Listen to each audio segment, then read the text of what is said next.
वेगळ्या मुस्लिम पक्षाची गरज का पडते? हमारा पक्ष मुस्लिम नहीं है, एक बात आपको समझना पड़ेगा। हमारे पक्ष के अंदर 35 सीट चुनकर आई। आपको पता है 2 मराठा समाज के हिंदू भाई भी हमारे पक्ष से निवड़ के आए, एक हमारा दलित भाई भी निवड़ के आया। तो इसका अर्थ क्या ये मुस्लिम पक्ष है क्या?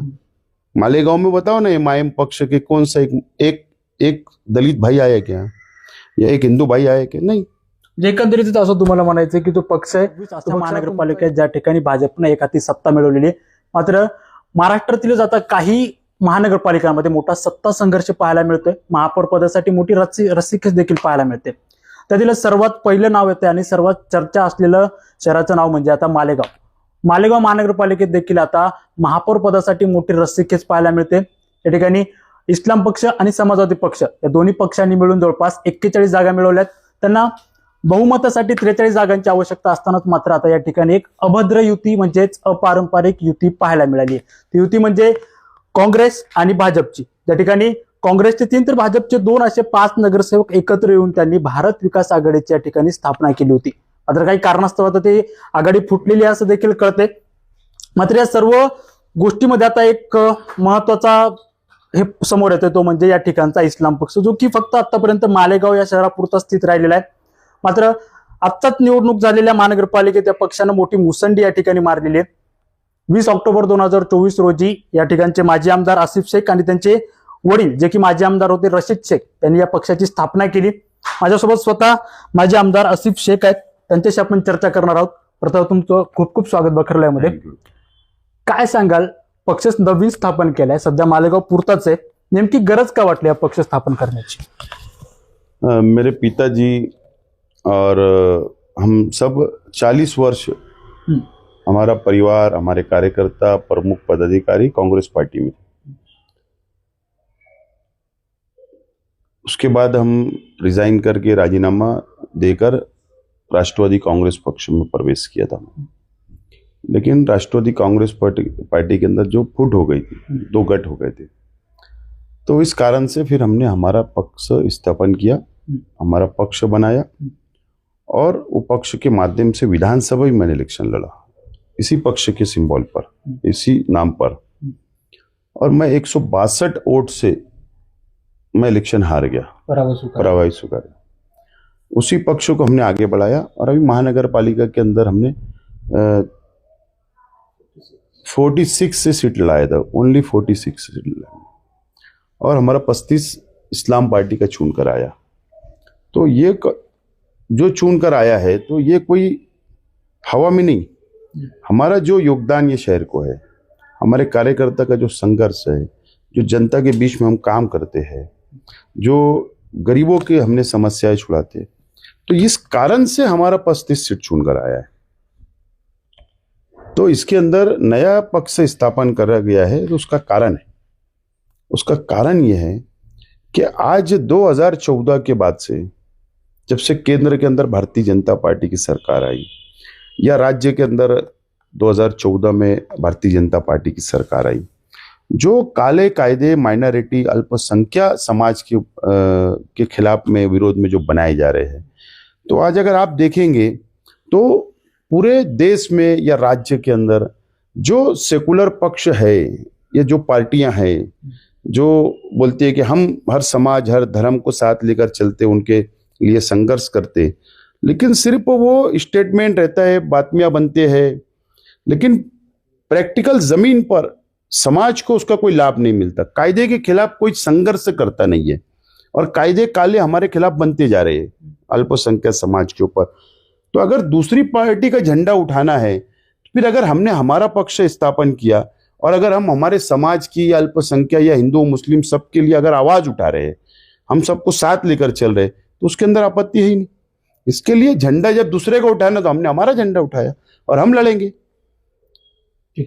पण मग मुळात प्रश्न असा पडतो की अनेक पक्ष असताना देखील मग वेगळ्या मुस्लिम पक्षाची गरज का पडते? हमारा पक्ष मुस्लिम नहीं है, एक बात आपको समझना पड़ेगा। हमारे पक्ष के अंदर 35 सीट चुनकर आई। आपको पता है 2 मराठा समाज के हिंदू भाई भी हमारे पक्ष से निवड़ के आए, एक हमारा दलित भाई भी निवड़ के आया। तो इसका अर्थ क्या ये मुस्लिम पक्ष है क्या? मालेगांव में बताओ ना, एमआईएम पक्ष के कौन सा एक दलित भाई आया क्या, या एक हिंदू भाई आया क्या? नहीं। जे एकंदरीत असं तुम्हाला म्हणायचं की तो पक्ष आहे, तो पक्ष हा तुमचा इस्लाम पक्ष सेक्युलर आहे, हमारा इस्लाम पक्ष सेकुलर है, प्रत्येक जातीसाठी धर्मासाठी काम करतो. इंडियन सेकुलर हमारा पक्ष का नाम है, ये आपको मैं बता सकता हूँ, Indian largest assembly of Maharashtra, इसका शॉर्ट नाम है। आपको मैं उसका सिंबल देता, आपको उसका रजिस्ट्रेशन का कॉपी देता।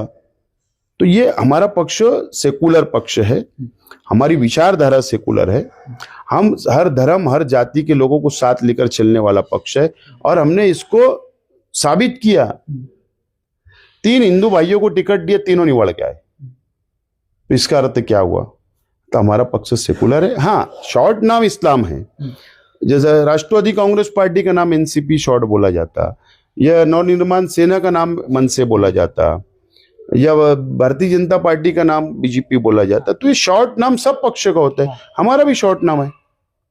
तर आगामी निवडणुका असतील, जिल्हा परिषदच्या आता चालू आहे सध्या, येणाऱ्या 5 वर्षात विधानसभा असतील, लोकसभा असतील, इतर निवडणुका असतील, त्या निवडणुका संदर्भात इस्लाम पक्षाचा काय अजेंडा असणार आहे? नहीं, हम पहला निवडणूक हमने महानगर पालिका की मालेगांव में लड़ी है, और अभी हम विस्तार करने का विचार है।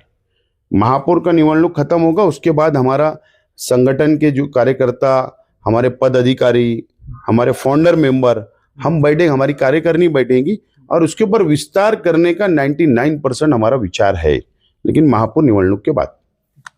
आता सध्या तुमच्यासोबत सपा आहे, समाजवादी पक्ष, ज्यांच्या 6 जागा आहेत आणि तुमच्या 35 जागा आहेत, मात्र अजूनही तुम्हाला 2 जागा कमी पडतायत मॅजिक फिगरसाठी. कोणत्या दुसऱ्या पक्षाला सोबत घेणार का इथून पुढे? 35 इस्लाम पक्ष के, 5 जगह समाजवादी पार्टी के, जो हमारा अलायंस में था, हमने निवडणूक साथ में लड़ा, और 3 कांग्रेस पार्टी के 3 जगह है, वो तीनों समर्थन हमको दिया है। तो हमारा 43-40 का नंबर हमारे पास है। मतलब अब महापौर तुम्हारा ही होगा, महापौर और उप महापौर के बारे में कैसा रहेगा, मतलब क्या? हमारा महापौर इस्लाम पार्टी का नॉमिनेशन हो गया, इस समाजवादी पार्टी से उप महापौर का हमारा नॉमिनेशन हो गया है, और कांग्रेस पार्टी को हमने स्टैंडिंग चेयरमैनशिप, ऐसा हमारा एक साधारण शेड्यूल तैयार हुआ है, और इस माध्यम से हम महानगर पालिका पे दावा हमने किया है महापौर उप महापौर का। और निवडणूक 7 तारीख को है। हमारे विरुद्ध में शिवसेना ने उम्मीदवारी अर्ज दाखिल किया है, हमारे डिप्टी मेयर के विरुद्ध में एमआईएम ने दाखिल किया है, शिवसेना ने भी दाखिल किया है। तो सभागृह के अंदर तो इलेक्शन है, इलेक्शन के अंदर सब कुछ पॉसिबल है। एक तरफ सरकार अपनी पूरी यंत्रणा, सरकारी पक्ष पूरी यंत्रणा का इस्तेमाल कर रहा है, ताकत लग रहा है, जैसा महाराष्ट्र विधानसभा के अंदर जो महाराष्ट्र की राजनीति में जैसा तोड़जोड़ होता है, आमदार फूट गए, आमदार फोड़ने का कोशिश की जाती है, किसी के पक्ष को तोड़ने की कोशिश की जा रही है। तो मुझे साधारण ऐसा लग रहा है कि मालेगांव महानगर पालिका का महापौर निवडणूक मुंबई महानगर पालिका से भी ज्यादा महत्व की हो गई है, ऐसा मुझे लगता है। लेकिन 7 तारीख को जो भी है पूरे महाराष्ट्र नहीं देश के सामने आने वाला है। राष्ट्रवादी असेल, भाजप असेल आणि काँग्रेस असेल, या मोठ्या पक्षांबाबत तुमची नेमकी भूमिका काय? नहीं, मैंने कहा ना कि कांग्रेस पक्ष हो या राष्ट्रवादी कांग्रेस पक्ष हो या अदर जो भी पक्ष है, तो कारण क्या है, मैंने कहा कि सेकुलर है, इसमें दो मत नहीं है, लेकिन जो अल्पसंख्यक समाज के ऊपर अत्याचार हो रहा है, दलित समाज के ऊपर जो अत्याचार हो रहा है, तो ये काले कायदे हमारे खिलाफ, और इस माध्यम से हम महानगर पालिका पे दावा हमने किया है महापौर उप महापौर का। और निवडणूक 7 तारीख को है। हमारे विरुद्ध में शिवसेना ने उम्मीदवारी अर्ज दाखिल किया है, हमारे डिप्टी मेयर के विरुद्ध में एमआईएम ने दाखिल किया है, शिवसेना ने भी दाखिल किया है। तो सभागृह के अंदर तो इलेक्शन है, इलेक्शन के अंदर सब कुछ पॉसिबल है। एक तरफ सरकार अपनी पूरी यंत्रणा, सरकारी पक्ष पूरी यंत्रणा का इस्तेमाल कर रहा है, ताकत लग रहा है, जैसा महाराष्ट्र विधानसभा के अंदर जो महाराष्ट्र की राजनीति में जैसा तोड़जोड़ होता है, आमदार फूट गए, आमदार फोड़ने का कोशिश की जाती है, किसी के पक्ष को तोड़ने की कोशिश की जा रही है। तो मुझे साधारण ऐसा लग रहा है कि मालेगाव महानगरपालिका का महापौर निवडणूक मुंबई महानगर पालिका से भी ज्यादा मतों की हो गई है, ऐसा मुझे लगता है। लेकिन 7 तारीख को जो भी है पूरे महाराष्ट्र ने देश के सामने आने वाला है। राष्ट्रवादी असेल, भाजप असेल आणि काँग्रेस असेल, या मोठ्या पक्षांबाबत तुमची नेमकी भूमिका काय? नहीं, मैंने कहा ना कि कांग्रेस पक्ष हो या राष्ट्रवादी कांग्रेस पक्ष हो या अदर जो भी पक्ष है, तो कारण क्या है, मैंने कहा कि सेकुलर है, इसमें दो मत नहीं है। लेकिन जो अल्पसंख्यक समाज के ऊपर अत्याचार हो रहा है, दलित समाज के ऊपर जो अत्याचार हो रहा है, तो ये काले कायदे हमारे खिलाफ बनाए जा रहे, तो इनकी भूमिका जो होना चाहिए, तो संघर्ष सरकार विरुद्ध होना चाहिए, चाहे पार्लियामेंट में होना चाहिए, विधानसभा में होना चाहिए, वो नहीं दिख रहा है। तो ठीक है ना, लड़ाई जब लड़ना ही है ना, जब शहीद होना ही है, शहीद होंगे तो लड़के शहीद हो जाएंगे ना, लड़के शहीद हो जाने का है ना। घर बैठ के तो ये वाली बराबर बात नहीं, तो हम लड़ना है तो हम लड़ लेंगे। एकंदरीतच आता केंद्रात जर आपण बघितलं तर काँग्रेस विरोधात आहे बीजेपीच्या, मग काँग्रेस मुस्लिम असेल, मुस्लिमांसाठी आवाज उठवत नाही असं तुमचं म्हणणं आहे का? नहीं, देखो ऐसा है, मैंने क्या बोला, जो भूमिका उनकी होना चाहिए, जो संघर्ष करना चाहिए, सिर्फ प्रेस लेना, बातमी बनना, उसलिए मेरा विरोध है। जो करते हो लड़ते हैं, मुस्लिम समाज, अल्पसंख्यक समाज या अदर हिंदू भाइयों के लिए वो लड़ते काले कायदे के खिलाफ, उसमें दो मत नहीं है। लेकिन जो एग्रेसिव भूमिका होना चाहिए, जो मानना होना, वो मुझे लगता कहीं ना कहीं कमतर रहता है। इसके लिए अब हमारा एक छोटा पक्ष है, छोटा कार्यकर्ता हूं, यहाँ से शुरुआत किया हूं, देखते कहां तक जाते। आत्ताच्या महानगरपालिका निवडणुकामध्ये एमआयएम देखील तुमच्या समोर विरोधात होती, मात्र अशी टीका होते की मताचं विभाजन झाले, यावर काय उत्तर द्या? नहीं, विधानसभा में एमआईएम के खिलाफ मैं लड़ा ना। नाही, आत्ताच्या महानगरपालिकामध्ये मत विभाजन का प्रश्न ही नहीं है ना। 84 नगर सेवक है यहाँ पर, 61 नगर सेवक मुस्लिम समाज से, यहाँ 61 नगर सेवक और 23 नगर सेवक जो है, 2 भाजपा के और 3 मेरे पक्ष के और 18 शिवसेना के। तो विभाजन का प्रश्न ही नहीं है।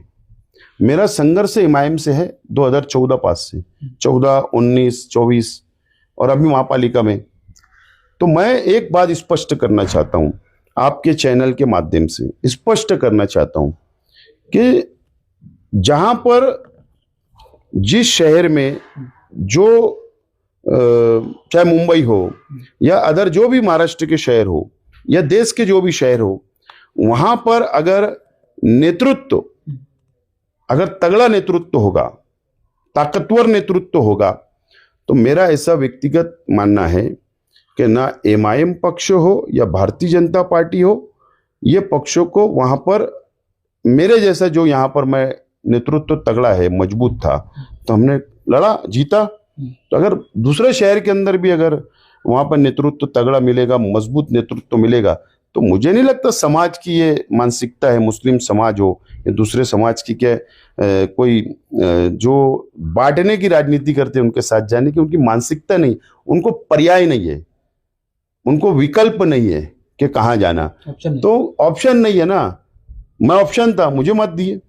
तो जहां अगर ऑप्शन पैदा होगा तो मुझे विश्वास है कि मुस्लिम समाज में विशेष बोल रहा हूं, वो कभी भी बांटने वाले राजनीतिक पक्ष जो उसके साथ नहीं जाएगा, जो काम करने वाले उनके साथ जाएगा। आता तुम्ही एक मुद्दा उपस्थित केला, त्यामुळे प्रश्न विचारतो की तुम्ही म्हणालात की माझी लढाई ही एमआयएम विरोधात आहे। एमआयएम आणि इस्लाम पक्ष या दोन पक्षांमध्ये असा नेमका फरक काय की जो तुम्हाला वाटतो की आमच्या बाजूनी हा फरक आहे आणि त्यांच्या बाजूनी तो फरक आहे? नहीं, विषय ऐसा है, एकदम स्पष्ट बोलना, तुम गांव की जनता में जाके यहाँ पे सर्वे करो, आप बाहर से आए पुणे से, आपका मैं आभार व्यक्त करता हूँ, जरूर आप ग्राउंड रिपोर्ट लो। हमारा पक्ष गौर गरीब जनता का प्रश्न छुड़ाता है, काम करता है। भाषण से पेट नहीं भरता, भाषण से पेट नहीं भरता। समस्या गरीबों की, पिछड़ों की, इनकी समस्या हल करना पड़ता। हम ग्राउंड लेवल पे जाके काम करते हैं, इस कारण से हम हैं। और एमआईएम पक्ष और हमारे पक्ष में फर्क ये है कि वो सिर्फ निवडणूक के टाइम सामने आते हैं, स्टेज लगाते हैं, एग्रेसिव भाषण करना और मत लेके चले जाना, फिर 5 साल बाद आना। हमारा ऐसा नहीं है। हमारे पक्ष का ऐसा रहेगा, अगर हमारा विस्तार भी होता है महाराष्ट्र में तो हम विषय क्या है जनता के, उनके प्रश्न क्या है, उनको क्या तकलीफ है, उनकी क्या समस्या है, हम वो विजन लेकर, वो लक्ष्य लेकर उनके बीच में जाने वाले, ये फरक होगा। आता जर महानगरपालिकेत आता तुम्ही जसं म्हणालात की आमचा महापौर आणि उपमहापौर आमचाच बसणार, मात्र इथून पुढे काही फासे पलटले किंवा गणित बदलली आणि तुम्हाला जर विरोधात बसावं लागलं तर विरोधात बसल्यानंतर भूमिका काय असणार आहे तुमची? अगर एमआईएम पक्ष और शिवसेना पक्ष अगर यहाँ पर 7 तारीख को सत्ता स्थापना करता है, अगर जैसे पॉसिबल नहीं है, पॉसिबल, लेकिन अगर हो जाता है, अगर मान लो हो जाता है, या ताकत या दबाव तंत्र या सरकार के माध्यम से कुछ प्रयत्न होता है दबाव तंत्र का, और अगर इस कारण से हो जाता है तो मैं दोनों ही पक्ष के नेताओं को अभिनंदन दूंगा 7 तारीख को, उनका आभार व्यक्त करूंगा। उसका कारण क्या है? आभार इसलिए व्यक्त करूंगा कि इनके बोलने में और करने में फर्क है। कम से कम ये बात तो स्पष्ट देश के सामने, राज्य के सामने हो जाएगी कि एमआईएम पक्ष भी शिवसेना के साथ जा सकता है। कम से कम मैं इलेक्शन हारूंगा, मेरा पक्ष महापौर उप महापौर का इलेक्शन हारेगा, मुझे उसका दुख नहीं होगा। दुख होगा जो समाज को गलत रास्ते पे ले जा रहे, जो लोगों को समाज में बांटने का, एक जा रहा है, करा एक जा रहा है, हाँ, समाज को बांटने की जो राजनीति कर रही, मेरे माध्यम से हमारे हारने से कम ये देश को, राज्य को पता चलेगा कि कौन सा पक्ष क्या है।